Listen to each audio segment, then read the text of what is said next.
Hey guys, I'm Sean, and I am an ARKaholic. Now guys, today's video is going to be going over my mods and my settings for the upcoming ARKsurvivalascended series. If you guys find yourself enjoying this one, take a second, make sure to hit that like button. And if you guys are excited for the brand new series, make sure to hit that subscribe button. It really helps out the channel. Now guys, before getting into the settings, first thing I want to go over is the day one mods. Now guys, I do say day one mods because although I definitely plan on adding more mods here in the future, these are the initial mods that we're going to start out the series with. So getting started, we had the vanilla with sprinkles mod. I'm going to be honest guys, if you want more details about what this mod does, head over to Syntax channel, check out his video talking about it, but honestly, I absolutely love this mod and it is a must-have for any playthrough in my opinion. Next, we have the Clifton's saddles. These are custom cosmetics. I'm going to be honest, guys, although I added these on initially, I don't think we're going to be getting a dino day one that uses one of these saddles, but I guess just in case, maybe if we do end up taming an Equus day one, we could go ahead and check out these custom cosmetics for the saddles. Not saying I'm looking for an Equus day one, but if it does end up falling into our lap, it's a perfect opportunity to check out these custom cosmetics. Next is the Cyrus Lively HUD mod. Now, I've gotten a lot of feedback about this. I've gotten a lot of questions in previous series asking, how is your HUD colorful? And it's this mod simply right here. And in my opinion, I will not play Vanilla Ark without this mod ever again because it makes it so easy to see what our water levels are, our food levels are. It makes it nice and colorful on the screen. Yeah, this is a must-have in my opinion. Definitely check it out for yourself if you're interested. Change Dino Gender mod. Now, this one's pretty interesting, guys. I'm going to be honest, I don't expect to do any kind of breeding in episode 1, but this is one that I always tend to forget about until I'm in the breeding process. So I thought I'd be a little proactive here. Basically, I have had this situation many a times. I can assume you guys have too. You're going ahead and breeding, and let's just say you need a male or a female. Doesn't really make a difference. And well, you keep getting the opposite gender with every kid every time. Long story short, with this mod, you can make a potion which will turn that male into a female or a female into a male. So it makes things nice and quick. Definitely check it out if you're interested. Clifton's backpacks. This is one of the first mods I think I ever added to ASA, and I absolutely love it. I've talked about it enough. I've talked about it a million times. I'm not going to keep us going talking about it here. If you guys are interested, check it out. It's an absolute godsend, especially for early game. Upgrade station. Definitely have experimented with this mod. I really do like it. It definitely changes the way you want to play Ark a little bit. You don't have to necessarily rely on loot drops in order to get yourself an Ascendant pick or anything. As long as you have the resources, you can go ahead and make that stuff yourself. So it's definitely really interesting. I'm excited to bring it into the series here, and I'm excited to hear your thoughts about what you think of this mod too. Dino Painter mod. Now, this is very similar to the Change Dino Gender mod.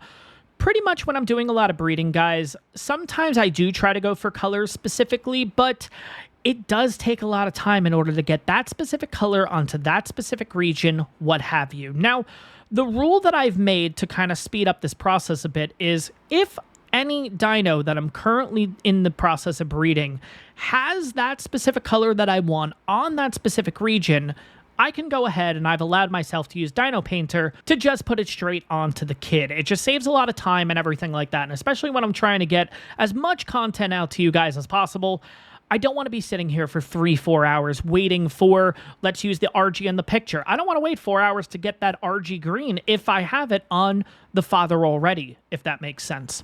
Thieves Necklace mod. This is a mod that I haven't used in a while, but I've always been really interested in this one. So long story short, when you kill ichthyes and when you kill pegos, there is a chance for them to drop bones. And long story short, if you get enough, you can make the Thieves Necklace. And what that'll do is it'll actually prevent ichthyes and pegos from attacking you unless you attack them first. So it's absolutely huge. I've never got it to work, admittedly, in any series, but I'm eager to try it and see if the mod is working correctly. Lastly, we have better breeding. Now, guys, I've talked about this mod in the past. I absolutely love it. Again, as a content creator, I don't want to be sitting around for 4 or 5 hours breeding to try to get the perfect stats. this does it straight away for me. So if I have a male and a female breeding, it will put the best stats straight onto the kid. It saves a bunch of time, and especially for content creators or for people that don't really have a lot of time to play an Ark and don't necessarily want to wait for the perfect stats, download this mod. I highly suggest it. Going over settings, first thing I want to mention is I did go ahead and go to choose difficulty, and I did input the hard difficulty. If you don't do this, the settings are going to be a little bit different, a little bit wonky. So if you guys are following my current settings, make sure you first do choose difficulty and hard, and then follow the settings that I'm about to tell you guys. So starting with players specifically, everything is default here. We have all ones specifically. Over in the creature side, we have all default except for harvesting damage. This traditionally on default is 3.2. I personally have changed it to 3. And then everything else, again, default. Structure-wise, the only two things I've changed in this category are damage repair cooldown. This is traditionally 180 seconds. I personally changed it to 30 seconds. And disable structure placement collision has now been turned on. Heading over to the World tab, we have XP multiplier. Now, guys, in this series, I do love the early game. I love to elongate the early game as much as possible. So, in this kind of series, I like to do a staggered XP. We are going to start at 0.25 XP from level 1 to level 25. From level 25 to level 50, we are going to be at 0.5 XP. From level 50 to level 75, we will be at 0.75 XP. And then level 75 and on, we will be at 1.0 official. Taming speed multiplier, we are going to be going with 3. Harvest yield multiplier, we are going to be going with 2. Speed leveling, flyer speed leveling off. Make sure maximum difficulty is turned on. This is going to force the max creature up to level 150 regardless of the map. We are also going to make sure that difficulty level is set to 1.0. PvE mode off, hardcore mode off, unlimited respecs on. From the rules settings, the only ones I have turned on is the third-person camera, enable crosshair, and disable friendly fire. Everything else is turned off. Moving over to the Advanced tab, in the PvE section, the only thing I have on is cave building. Over on this side, everything is default here, except for non-permanent diseases. That is turned on. PvP, everything here is default, except for the respawn interval check period. This is 30 seconds, as opposed to 299 seconds. Zone structure damage has been changed from 6 on default to 1. This will allow me to build in caves without taking additional damage. And structure prevent resource radius has been changed from 1 to 0.5. Moving over to world, the only changes I've made here is spoil time is now set to 2. Item decomposition time is set to 2.5. Corpse decomposition time is set to 2.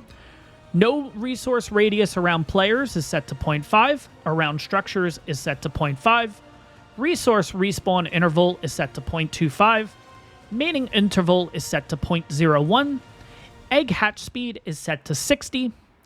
Baby mature speed is set to 85. Baby cuddle interval is set to 0.02.